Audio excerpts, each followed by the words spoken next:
اعوذ باللہ من الشیطان الرجیم بسم اللہ الرحمن الرحیم۔ شروع کرتا ہوں اللہ کے نام سے جو بہت مہربان اور نہایت رحم کرنے والا ہے۔ امام غوی رحمۃ اللہ علیہ نے معلم الترمیم میں حضرت ابن عباس رضی اللہ تعالی عنہ اور حضرت عطا وغیرہ سے یہ واقعہ نقل کیا ہے کہ فرماتے ہیں کہ بنی اسرائیل میں ایک عابد تھا جس کا نام بریسا تھا۔ وہ 70 سال سے خدا کی عبادت کر رہا تھا۔ نماز پڑھنے کے لیے اپنے حجرے میں داخل ہوتا تو 10 دن کے بعد باہر نکلتا، روزہ رکھتا تو 10 دن کے بعد افطار کرتا۔ شیطان اللعین نے اسے گمراہ کرنا چاہا، کئی داؤ پیش کیے لیکن وہ گمراہ نہ ہو سکا۔ آخر اس بڑے شیطان نے سب شیطانوں کی میٹنگ بلائی۔ کیا تم میں سے کوئی مرد میدان میں ہے جو عابد بریسا کو گمراہ کرے اور اس کو کافر کر کے مارے؟ ایک شیطان جس کا نام ابیس تھا، اس نے کہا اس کو گمراہ کرنا ایک معمولی بات ہے۔ اس نے گمراہ کرنے کا کام اپنے ذمے لیا اور وہاں سے رخصت ہوا اور عابد بریسا کے پاس جا کر تھوڑی ہی فاصلے پر اپنا ڈیرا جمایا اور ریاکارانہ طور پر عبادت میں مشغول ہو گیا اور 40 دن کے بعد نماز اور روزے سے فارغ ہوتا۔ ایک دن ایسا اتفاق ہوا کہ راہب برسیسا کو ابیس شیطان نے بڑی محبت کے لہجے سے بلایا، لیکن برسیسا نے کوئی جواب نہ دیا۔ برسیسا نے 10 دن بعد نماز اور روزے سے فارغ ہو کر باہر نکل کر دیکھا تو وہ شیطان ابیس ہمہ تن عبادت میں مشغول تھا۔ اس کے دل میں اپنے ہم جنس ہونے کی خیال سے رحم آیا اور اس کے ساتھ گفتگو کرنے لگا اور کہنے لگا بھائی معاف فرمانا، میں عبادت میں مشغول تھا اس لیے جواب نہیں دے سکا، اب فرمائیے آپ کی کیا خواہش ہے؟ اس نے کہا آپ کے حجرے میں آپ کے ساتھ مل کر عبادت کرنا چاہتا ہوں۔ اس عابد برسیسا نے کہا یہ ناممکن ہے، آپ میرے حجرے میں داخل نہیں ہو سکتے۔ پھر برسیسا نے اپنے حجرے میں داخل ہو کر عبادت میں مشغول ہو گیا، اس کو اندر آنے کی اجازت نہ دی۔ اس کے بعد ابھی شیطان نے بھی 40 روز عبادت میں گزار دیے۔ عابد برسیسا 10 دن کے بعد نماز روزے سے فارغ ہو کر باہر نکلا تو دیکھا وہ شیطان ابیس ہمہ تن عبادت میں مصروف ہے، تو اس کے دل میں یہ وسوسہ پیدا ہوا کہ میں نے ایسے عابد گزار کو کیوں جواب دیا۔ آخر کار اس نے ہم جنس ہونے کی وجہ سے اپنے حجرے میں عبادت کرنے کی اجازت دے دی اور دونوں 1 برس تک عبادت میں مشغول رہے۔ آخر عابد برسیسا نے اعتراف کیا کہ آپ عبادت میں مجھ سے بڑھ کر ہیں اور تواضع اور فروختی اختیار کی، انہوں نے بڑی ریاضت کی، یہ رب کی بہت قریب ہے۔ افسوس ہے کہ آج کوئی تحقیق نہیں کرتا کہ جس کو ہم ولی سمجھتے ہیں کہیں وہ شیطان ہی نہ ہو یا ان کا نمائندہ۔ آج کل ایسے لوگوں کی بہتات ہے، اس سے بچنا بھی بہت ضروری ہے۔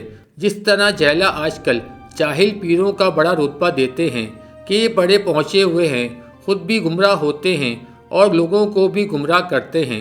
آخر کار ابھی شیطان نے کہا کہ اب میں ایک اور دوست یا ہم مسلک کے پاس جا رہا ہوں، یہ میرے پیر و مرشد کا عمر ہی اتنا تھا جتنا میں یہاں رہ چکا ہوں۔ عابد برسیسا نے کہا اب میرا دل آپ کی جدائی برداشت نہیں کر سکتا، اکٹھا رہنے اور مل کر عبادت کرنے میں بڑا لطف آتا ہے، بہتر یہ ہے کہ آپ یہاں سے نہ جائیں۔ اس نے کہا اب میں نہیں رہ سکتا، آپ تھوڑی عبادت کرتے ہیں، میں نے جیسا سنا تھا ویسا نہیں دیکھا، اب میں جاتے وقت آپ کو تاکید عرض کرتا ہوں کہ محض عبادت میں مشغول رہنا اور لوگوں کو نفع نہ پہنچانا یہ کوئی بڑی نیکی نہیں، حالانکہ لوگوں میں بہتر وہ ہے جو لوگوں کو نفع پہنچائے۔ میں آپ کو ایک وظیفہ بتلاتا ہوں، جو بیمار آپ کے پاس آئے اس وظیفے کو پڑھ کر لوگوں پر دم کریں، بیمار فوراً اچھے ہو جائیں گے۔ اب وہ وہاں سے رخصت ہوا اور لوگوں کے گلے گھٹنے لگا اور برسیسا کا نام لیتا کہ اس کے پاس جاؤ تم کو آرام ہو جائے گا ورنہ اسی بیماری میں مبتلا رہو گے۔ لوگ برسیسا کے پاس جاتے تو آرام ہو جاتا۔ ایک دن اس نے ایک شہزادی کا جا کر گلا گھونٹا۔ وہ شہزادی بہت خوبصورت تھی، اس کے 3 حقیقی بھائی تھے اور باپ فوت ہو چکا تھا جو اپنے زمانے کا بادشاہ تھا۔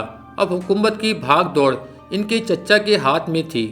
شہزادی کے بھائیوں نے بڑے علاج کرائے لیکن کوئی فائدہ نہ ہوا اور روز بروز مرض بڑھتا گیا، دم وغیرہ سے کوئی آرام نہ آیا۔ آخر کار وہ ابھی شیطان ان کے پاس آیا اور کہنے لگا برسیسہ ولی کے پاس اس کو لے جاؤ، اس سے دم کراؤ، بالکل ٹھیک ہو جائے گی ورنہ اسی حالت میں رہے گی۔ ادھر عابد برسیسہ لوگوں کے آنے جانے سے بڑی پرہیز کرتا تھا اور مخلوقات سے نفرت کرتا تھا، لیکن لوگوں کی آمد و رفت شروع ہوئی اور ابھی شیطان نے اپنے بڑے شیطان کو مبارکباد دی کہ میں نے برسیسہ کو گمراہ کر دیا ہے۔ آخر ایک دن وہ بیمار شہزادی کو برسیسہ کے پاس لائے اور اس سے دم کرایا، وہ تندرست ہو گئی۔ بڑے عرصے کے بعد شیطان نے پھر اس کا گلا گھونٹا اور انسانی شکل بن کر اس نے مشورہ دیا کہ اس کو برسیسہ کے پاس لے جاؤ اور دم کراؤ تو صحت یاب ہوگی ورنہ نہیں، اور بہتر یہی ہے کہ ولی کے حجرے کے ساتھ ایک عمدہ کمرہ بنواؤ ورنہ شہزادی کی یہی حالت رہے گی۔ آخر ان کے پاس حکومت تھی، انہوں نے وہاں ایک کمرہ بنا دیا اور شہزادی کو وہاں چھوڑ دیا۔ 10 دن آرام رہتا اور عابد 10 دن کے بعد اپنے معمول پر آ جاتا اور دم کرتا اور 10 دن آرام کرتا، پھر 10 دن کے بعد بھی وہی حالت ہو جاتی۔ آخر ایک دن ایسا اتفاق ہوا کہ عابد برسیسہ کی نظر شہزادی پر جا پڑی، وہ بہت خوبصورت تھی۔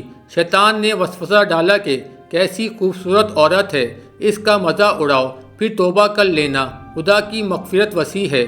آخر ولی نے اس کا وسوسہ قبول کر لیا اور اس شہزادی سے اس نے مزہ اڑایا اور پھر مسلسل مزہ اڑاتا رہا حتیٰ کہ اس شہزادی کو حمل ٹھہرا۔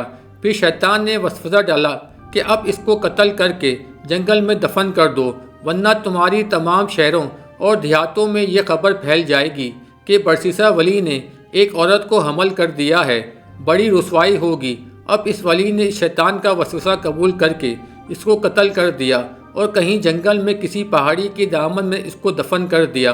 اب مزید شیطان اس شہزادی کے تینوں بھائیوں کو خواب میں ملا اور کہا کہ آپ کی بہن کے ساتھ برسیسہ نے بدفعلی کر کے اور اس کا قتل کر کے کہیں جنگل میں دفن کر دیا ہے۔ وہ آپس میں ایک دوسرے سے کہنے لگے یہ خواب آیا ہے۔ آخر وہ عابد کے پاس آئے اور شہزادی کے متعلق پوچھا کہ وہ کہاں ہے۔ عابد نے کہا اس کو جن اٹھا کر لے گیا ہے۔ انہوں نے تسلیم کر لیا اور شرمندہ ہوئے کہ ہم نے بے گناہ ولی پر تہمت لگائی ہے۔ ادھر شیطان پھر دوبارہ شہزادی کے بھائیوں کو خواب میں ملا اور کہنے لگا فلاں ویرانے اور فلاں پہاڑ کے پاس وہ مدفون ہے، پورا پتہ اور پوری نشاندہی کی۔ انہوں نے آ کر دیکھا تو سچ مچ قبر پہاڑ کے پاس ہے اور کپڑے کا ایک دامن شیطان نے دفن کرتے وقت باہر رکھا تھا، وہ نظر آ رہا ہے۔ قبر کی پوری تفتیش کی تو میت حاملہ نکلی۔ خبر پھیلنے پر پولیس نے رائے برسیسہ کے حجرے کو گرا دیا اور خوب مارا پیٹا اور زنجیروں میں جکڑ کر عدالت کے روبرو پیش کیا۔ یہاں شیطان نے برسیسہ کے دل میں وسوسہ ڈالا کہ اب عدالت میں سچ سچ بولنا، جھوٹ نہ بولنا، گناہ پر گناہ اچھا نہیں۔ چنانچہ عدالت عالیہ میں برسیسہ نے سچ سچ واقعہ بیان کر دیا۔ عدالت نے پھانسی کا حکم صادر فرمایا۔ اب وہ پھانسی کے تختے پر کھڑا ہوا تو ابھی شیطان عابد کی شکل بن کر سامنے آیا اور کہنے لگا تو نے تمام ولیوں اور بزرگوں کا بیڑا غرق کیا اور ان کی حالت اور ان کی عزت خاک میں ملا دی۔ کہنے لگا میں وہی عابد ہوں جو تیرے پاس رہ چکا ہوں۔ برسیسہ کہنے لگا اب کوئی بچنے کی صورت ہے یا نہیں؟ اس نے کہا مجھے سجدہ کرو تو میں تجھ کو بچا لوں گا۔ برسیسہ نے اس کو سجدہ کیا تو وہ کہنے لگا میں عابد نہیں، میں شیطان ہوں، میرا مطلب و مقصد یہی تھا کہ میں تجھ کو کافر کر کے ماروں۔ اب حکومت نے اس کو پھانسی دی اور وہ کافر ہو کر مر گیا۔ مقام عبرت ہے کہ اگر سجدہ بغیر اللہ نہ کرتا تو دوسرے گناہ اگر اللہ چاہتا تو معاف کر دیتا، اگر شرک نہ کرتا تو معافی کی امید تھی۔ اب اس کا خاتمہ کفر پر ہوا اور جہنم رسید ہوا۔ اگر آپ کو میری کاوشیں پسند آئیں تو میرے چینل کو لائک کریں، شیئر کریں اور سبسکرائب کریں۔ جزاک اللہ خیر۔